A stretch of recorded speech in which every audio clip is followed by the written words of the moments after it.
Month 4 is where we move from talking about Claude to building systems that depend on Claude. Prompt engineering in production means your extraction pipeline works at 3 a.m. when no one is watching, or it costs you in manual rework, compliance failures, and debugging sessions that eat into your team's time and credibility. Today we build the SalonPay KYC pipeline from scratch. Schema design, few-shot prompting, extraction, validation, and retry. By the end of this session, you'll have a working pipeline and a mental model for any structured extraction task you encounter. This is domain 4 of the Claude Certified Architect exam. It accounts for 20% of the total exam score. Structured output is not a nice to have. It is the difference between a prototype and a production system. There are 5 objectives for this session, and they build on each other in a specific order. Schema design is the foundation. Without a well-designed schema, your few-shot examples are pointing at a moving target. Few-shot prompting comes second. Your examples guide Claude to produce output that matches the schema you've defined. Building the extraction pipeline comes third. It depends on solid prompts and a stable schema. Validation and retry loops come fourth. They're only meaningful if your schema has the right constraints in place to begin with. And finally, minimizing false positives is the hardest objective and the one most commonly skipped. 95% accuracy sounds good until you realize that 5% of your KYC documents are flagging real customers with fabricated data. That's why false positive minimization is its own objective and why it gets specific techniques dedicated to it throughout this session. The session is structured in 4 one-hour blocks. Hour 1 covers theory and architecture, the heavy lifting on schema design, understanding why tool use beats JSON mode for KC, and the SalonPay case study that gives all of it business context. Hour 2 is prompting practice. You'll build extraction prompts for real document types, understand how few-shot examples should be constructed, and learn why hallucination happens and how to prevent it. Hour 3 is the hands-on challenge, end-to-end implementation of the full SalonPay pipeline in Python using the Anthropic SDK. Hour 4 covers validation, retry patterns, pipeline presentations, and exam prep. The break between hour 2 and hour 3 is intentional. The implementation work benefits from a fresh start. There are 3 primary approaches to getting structured output from Claude. Understanding the trade-offs between them is critical for the architect exam and for making the right choice in production systems. The first approach is JSON mode using the response format parameter. JSON mode tells Claude to respond with valid JSON. It's simple to configure. You add response format to your API call and Claude will only output JSON. The limitation is significant. There is no schema enforcement at the API level. Claude decides what fields to include. For a quick prototype, that might be acceptable. For KC compliance, it's completely inadequate. The second approach is tool use, using the tools parameter and tool choice. This is the gold standard for extraction pipelines. You define a tool, essentially a typed function signature, and Claude calls it with typed parameters that match your schema. The response is always in content, input, not in text. You always get your schema back every time. That reliability is why tool use is the right choice for extraction pipelines. The trade-off is slightly higher latency compared to JSON mode, but for compliance-grade work, that trade-off is always worth making. The third approach is prefilling, starting the assistant response with an opening brace to force JSON output. This is a technique that works better on older models. For production use with complex schemas, there's a meaningful risk of truncated JSON if the response hits the max tokens limit. Don't use prefilling for production extraction, for the exam and for the challenge. Tool choice with type tool and a specific tool name forces Claude to auto tool. No preamble, no markdown fences, just structured data matching your schema. This is the most reliable structured output technique available. SalonPay processes hundreds of Sri Lankan NetSeek scans and bank statement PDFs daily for customer onboarding. Without structured output, the pipeline breaks in 3 distinct and progressively more serious ways. The first failure mode is inconsistent field names. Claude returns date of birth in one response and date of birth in the next. This failure is invisible until it hits production. Your TypeScript interface throws at runtime. Your SQL query silently returns 0 results. These bugs are slow to find and expensive to fix because they require tracing data corruption back through layers of the system. The second failure mode is schema drift. Claude is trying to be helpful. It adds a notes field explaining something it found ambiguous, your strict serializer, or your additional properties. False validation rejects the entire document. One well-intentioned extra field breaks the pipeline for a real customer. The third failure mode is the most dangerous for KYC specifically, hallucinated data. Claude sees a partially legible NICSI and invents a plausible date of birth. The document passes schema validation. It passes business rule validation. It enters the onboarding database with fabricated customer data. You don't discover this until a compliance audit. The solution to all three failure modes is a combination of tool use with a strict JSON schema, few short examples that demonstrate null handling, and a validation and retry loop. Each component of this architecture prevents a different failure mode. None of them alone is sufficient. You need all three working together. 5 patterns form the foundation of every production extraction schema. The first pattern is additional properties false. This is non-negotiable for production KYC schemas. It prevents Claude from adding fields outside your definition, blocking schema drift entirely. Without it, Claude will add fields it thinks are useful, and your downstream system will reject the payload. The second pattern is the required array. List every single field Claude must return. If a field is missing from required and Claude doesn't include it, you might get a none or undefined instead of a validation error. The schema won't catch it. Make every required field explicit. The third pattern is using enum for known values. For status fields, document types, country codes, anything with a finite valid set, use enum. Without it, Claude might return male, male, or male for a gender field. The enum constrains the value to exactly what your system expects. The fourth pattern is nullable typing for optional fields. Use the syntax type string null rather than simply leaving a field out of required. The difference matters. If a field is in required with a nullable type, Claude must return the key, either with a value or with null. This lets you distinguish between Claude not trying to extract a field and Claude trying and finding the field illegible. The fifth pattern is nested objects over flat structures, related fields, like an address object containing line 1, city, and district, rather than flattening everything to the top level. The nested structures are cleaner to validate and provide clearer semantic context in the schema description that Claude reads. The code example on this slide shows the NIC schema implementing all 5 patterns: a regex constrained NIC number, a nullable address object with additional properties, false at both levels, and a confidence enum with 3 explicit values. The split between system and user messages is not arbitrary. It directly affects the reliability and consistency of your extraction pipeline. The system message sets persistent context for every API call.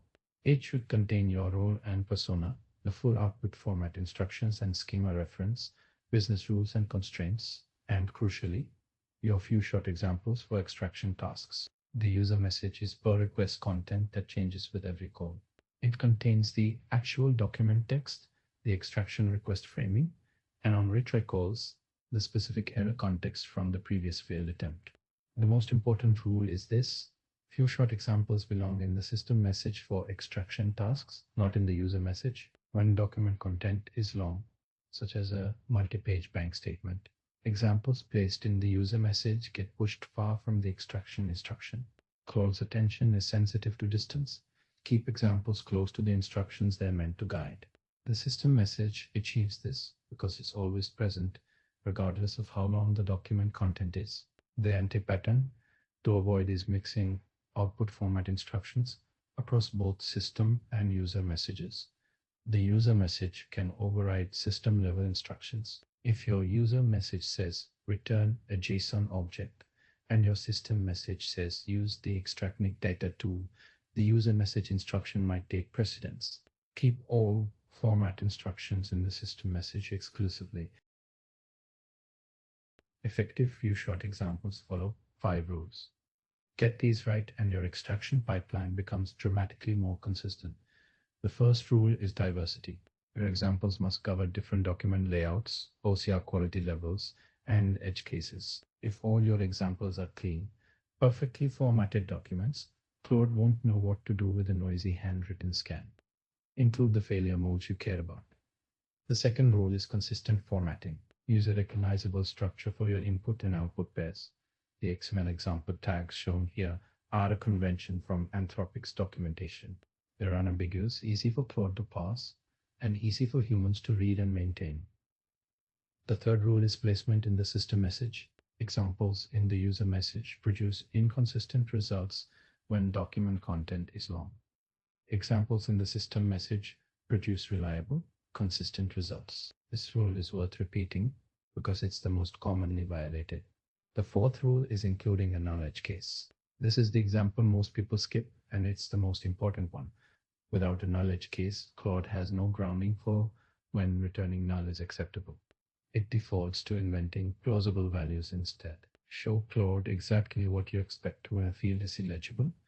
The null example is your anti-hallucination anchor. The fifth rule is that 3 to 5 examples is the optimal range.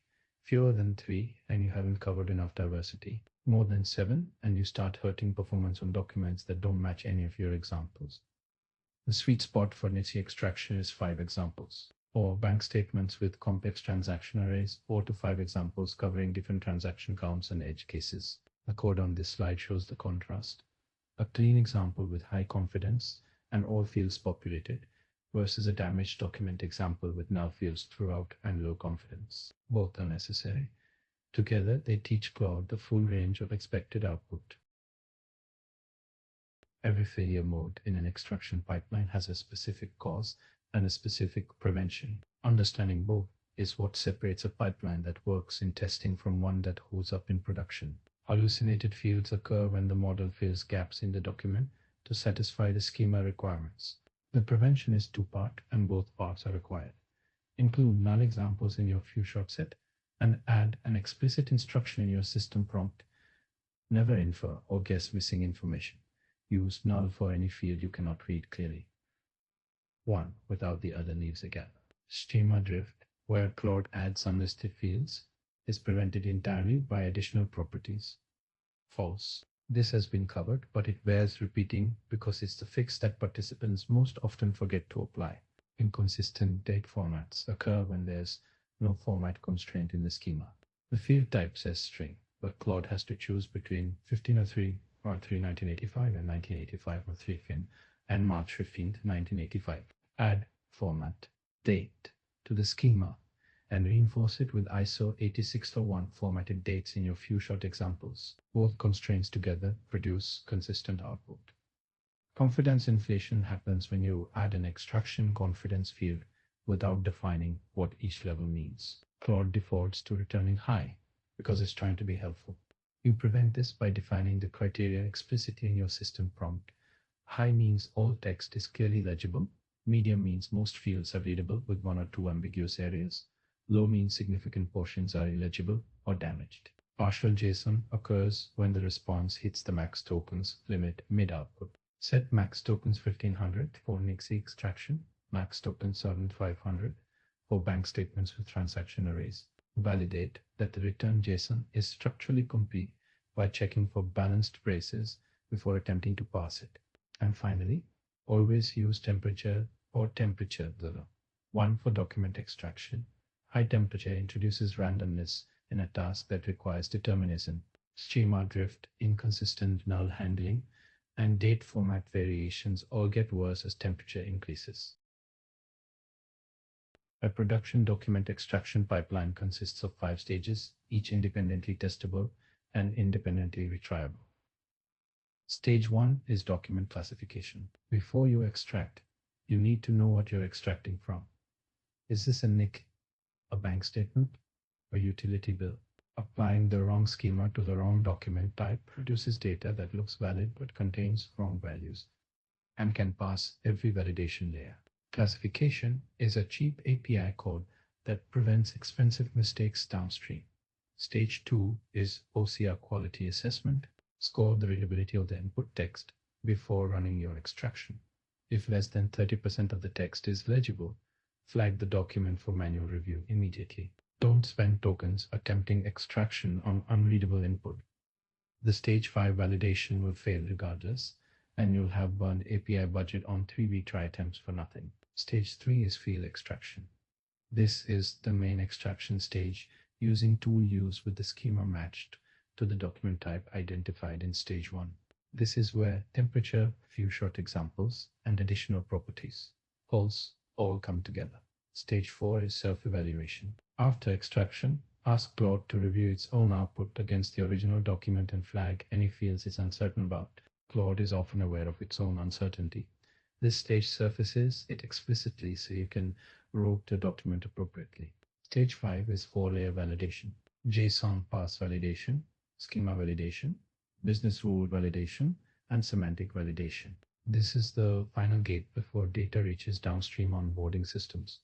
The key architectural benefit is modularity. You can swap models at individual stages, update schemas without rebuilding the entire pipeline, and write unit tests for each stage independently. The extracting function shown here is a reference implementation for the challenge. 3 lines in this function deserve particular attention.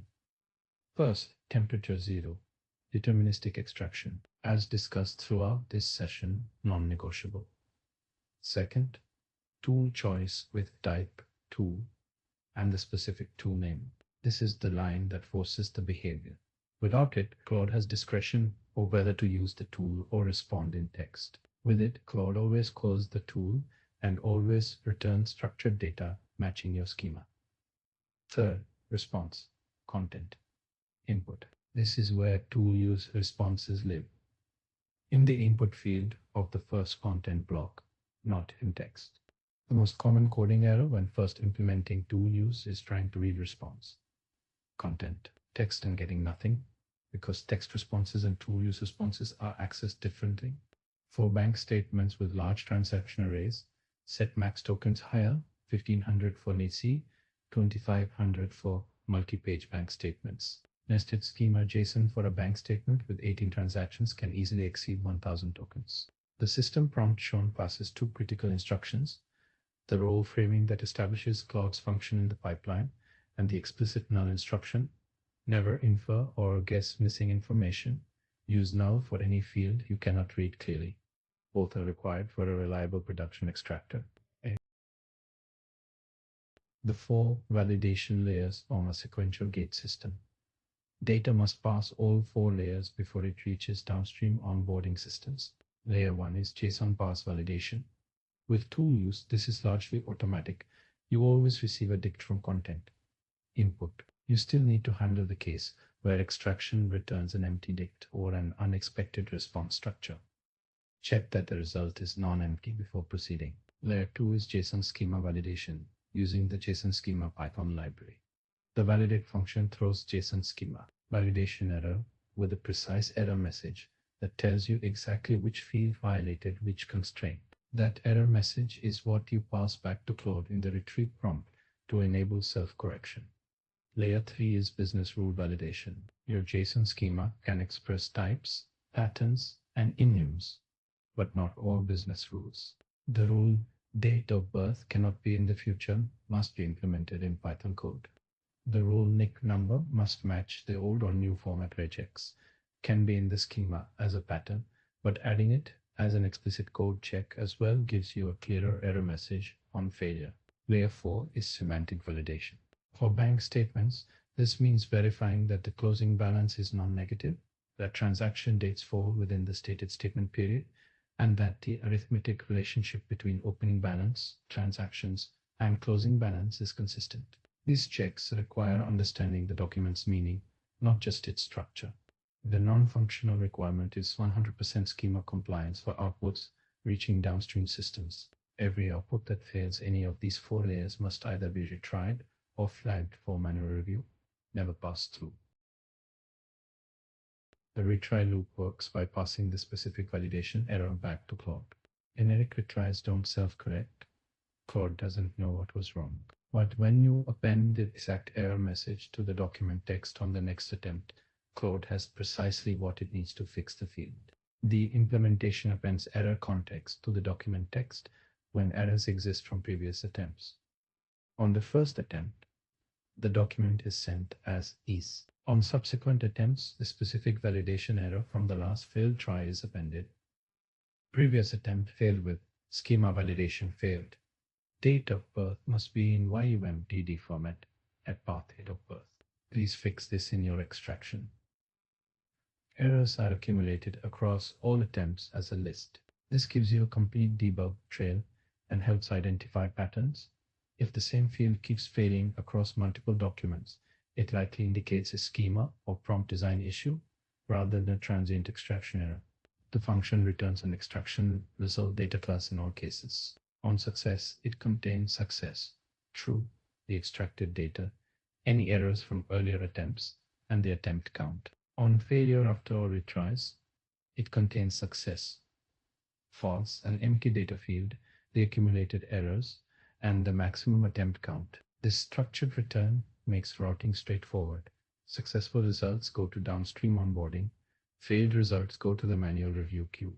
3 retries is the right budget for most extraction tasks.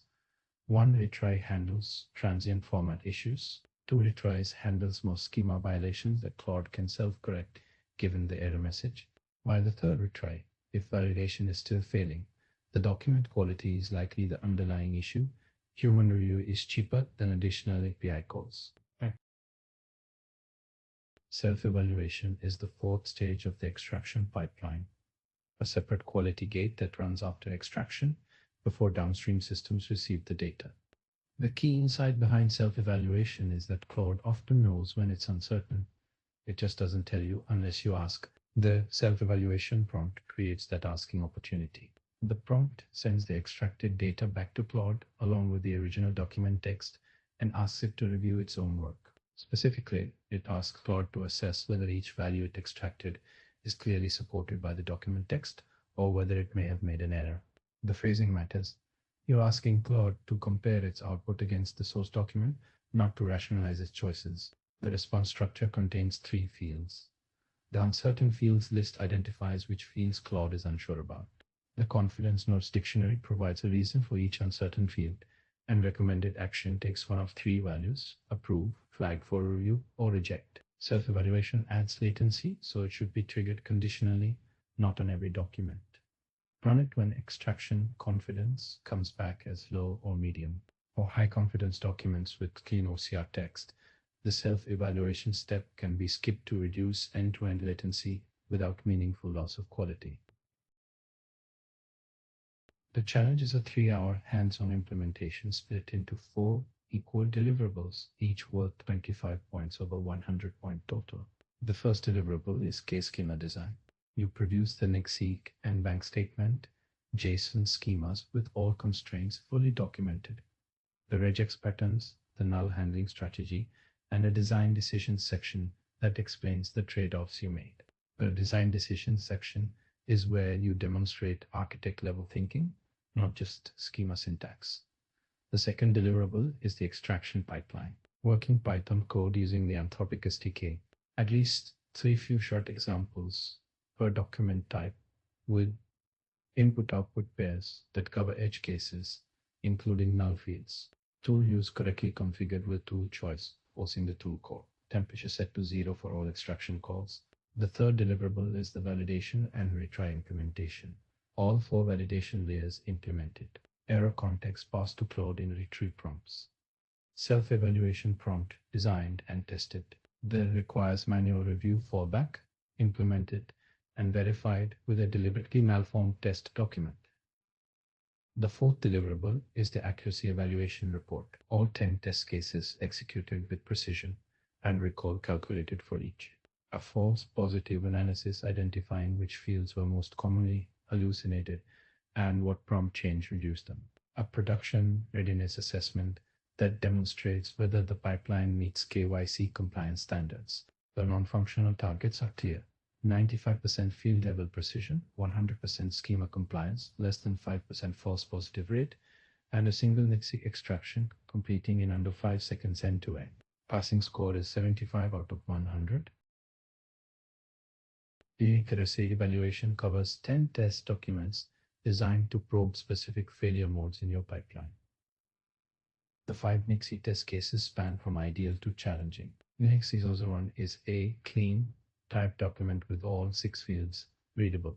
And NIXI 002 introduces noisy OCR from a handwritten scan, where only 4 of 6 fields are reliably readable. NIC 03 uses the new 12-digit NIXI format, which requires a different regex pattern than the old 9+B format. NIXI 004 is deliberately difficult, a damaged NIC, where only 2 fields are readable. This is the primary null handling test. If your pipeline invents values for the remaining 4 fields rather than returning null, you have a hallucination problem that will show up as false positives. The NIC 005 tests an address written in Sinhala transliteration, which can produce unexpected character encodings in OCR output. The 5 bank statement test cases cover a different range of challenges. BS01 is a clean single-page statement with 5 transactions, the baseline case. BS002 is a multi-page statement with 18 transactions, which will test your max tokens configuration. If you hit the token limit, you'll get truncated JSON.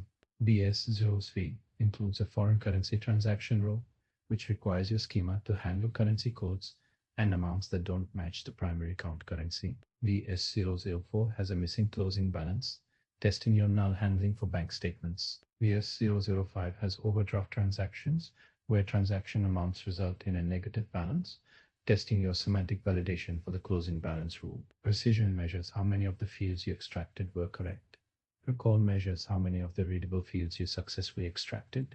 False positives are fields you invented where the document had nothing readable. All 3 metrics together give you a complete picture of pipeline quality. Before month 5, there are 5 milestones that will compound the skills developed in this session. The first milestone is exam practice. Domain 4 accounts for 20% of the Claude Certified Architect exam. The structured output questions test your understanding of tools versus JSON mode, schema design patterns, and retry strategies. Working through practice questions until you're consistently above 80% will consolidate the concepts from today into exam-ready recall. The second milestone is extending your schema to cover a third document type, a Sri Lankan utility bill from Ceylon Electricity Board or LECO. Adding a new document type forces you to generalize your pipeline design. You'll quickly discover whether your stage 1 classification step can handle a new document type without disrupting the existing NESI and bank statement schemas. The third milestone is refactoring your pipeline to add a document classification stage before extraction. This is the most valuable architectural milestone. With explicit classification, misclassification becomes a detectable, recoverable error rather than a source of silently wrong data. It also positions your pipeline to scale to any number of document types without restructuring the extraction logic. The fourth milestone is deploying your extraction pipeline to Azure Functions with the API key stored in Azure Key Vault. Running a pipeline locally is categorically different from running it in production. The deployment surfaces operational concerns, latency under real load, cold start behavior, secret rotation procedures that don't appear in local testing. The fifth milestone is adding Azure Application Insights telemetry to log extraction confidence scores, retry counts, and validation failure rates per document type. Monitoring is what tells you when your pipeline starts degrading in production. If your retry rate climbs from 5% to 20% over 30 days, your document types have changed and your prompts need updating. You want to know before your users do. Month 5 moves from single-step extraction to multi-step agentic pipelines and tool orchestration. Everything covered today. Tool use, validation, retry logic is the foundation for that work. Study Domain 5 in the exam guide before the next session. Audio narrative version 1. Session. Month 4. Prompt engineering as structured output track. Claude Certified Architect.